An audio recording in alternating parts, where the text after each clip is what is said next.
सहीहुल Bukhari page number 186 186 और 186 हदीस number 1375 1375 number हदीस अने हिशाम अने अभी है लम्मा सक़ता अलैहिल हाइद في زمان الوليد بن عبد الملك أخذوا في بنائه فبدت لهم القدم ففزعوا وظنوا أنها قدم النبي صلى الله عليه وسلم فما وجدوا أحدا يعلم ذلك حتى قال له عروة لا والله ما هي قدم النبي ما هي إلا قدم عمر এটা একটা হাদিস হযরত নবী করিম সাল্লাল্লাহু আলাইহি ওয়াসাল্লামের যেটা মাজার ওই মাজারের প্রাচীর একদিক থেকে ধসে গেল আর ধসে যাওয়ার পর এটা বিশাল এক ঘটনার আকারে একটা হাদিস রয়েছে সাহাবায়ে কেরামদের ওই টাইমে যে নবী সাল্লাল্লাহু আলাইহি ওয়াসাল্লামের উম্মতের মধ্যে দায়িত্ববান ব্যক্তি ছিলেন ওনারা নির্ণয় এবং ফয়সালা নিলেন যে নবী আলাইহিস সালামের মাজারের এই যে প্রাচীর আছে প্রাচীরটার নবনির্মাণের কাজ আরম্ভ হোক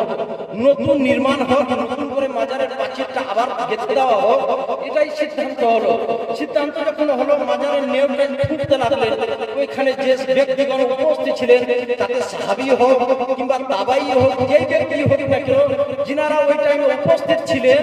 ওনারা ওই মাজারে নেউ ফুটতে লাগলেন নেউ ফুটতে গিয়ে ওনারা দেখছেন কি হঠাৎ করে একটা পা বেরিয়ে এসেছে পা যেমনই বেরিয়ে এসেছে সকলে চিৎকার করতে লাগলেন কি ডাক দিতে লাগলেন আর কি শব্দ মুখ থেকে বের করতে লাগলেন যে কদমুন নবী যাহরাত কদমুন নবী যে আল্লাহর নবী মাজার থেকে পা বেরিয়ে এসেছে কখন ইন্তেকাল করেছেন ইন্তেকালের বহু পরে আরো যে ওই মাজারের মধ্যে যে ব্যক্তিগুলো রয়েছেন তিনাদের ইন্তেকাল বহু পূর্বে হয়ে গিয়েছিল কিন্তু ওই মুহূর্তে যখন ওই মাজারের নবনির্মাণের কাজ আরম্ভ হলো তখন হঠাৎ করে যখনই পা বেরিয়ে আসলো পা থেকে স্পষ্ট বোঝা যাচ্ছে এটা হচ্ছে একজন পুরুষের পা ইতিমধ্যে যখন ওই সমস্ত ইমামদার এবং নবীর উম্মতিদের মধ্যে একটা চিৎকার এবং ডাক আরম্ভ হয়ে গেল যে যাহরাত রাতুন নবী নবীর পা বেরিয়ে এসেছে নবীর পা বেরিয়ে এসেছে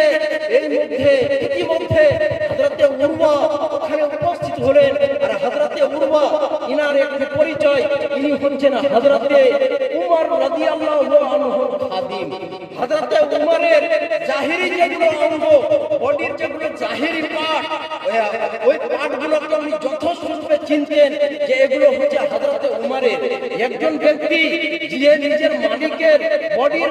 খাস অঙ্গগুলোকে যেগুলো জাহির এবং প্রকাশ পায় যদি না চিনবেন তাহলে আবার কে চিনবে হযরতে উরওয়া হযরতে উমরের খাদিম উনি ওখানে উপস্থিত হলেন আর উপস্থিত হওয়ার পর পাটাকে সুন্দর করে ডান দিক এদিক ওদিক দেখলেন আর দেখার পর হযরতে উমর চিৎকার করলেন যে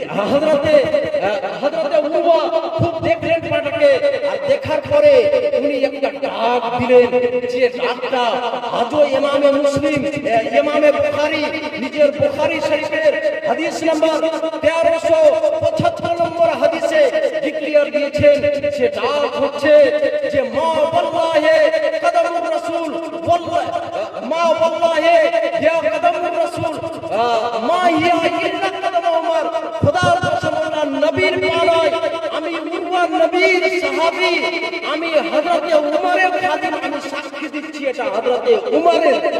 সুবহানাল্লাহ বিরাদরানে মিল্লাত ইসলামিয়া এবার আপনি বলুন যে একজন নবীর সাহাবী নবীর গোলাম নবীর খাদিম এবং নবীর খাদিমের খাদিম হযরতে উরওয়া উনি সাক্ষী দিচ্ছেন যে হযরতে উমরের পা জিন্দা ইন্তেকালের পর নবী মুহাম্মদ আলাইহিস সালাম কি করে মুর্দা হতে পারেন जभी तो आला हज़रत आशिके रसूल इरशाद फरमाते हैं तेरी नस्ल पाक में है बच्चा नूर का और तू है ऐने नूर तेरा सफराना नूर का और उंगलियां हैं फैज पर टूटे हैं प्यासे झूमकर उंगलियां हैं फैज पर टूटे हैं प्यासे झूमकर और नदियां पंजाब रहमत की है जारी वाह वाह वाह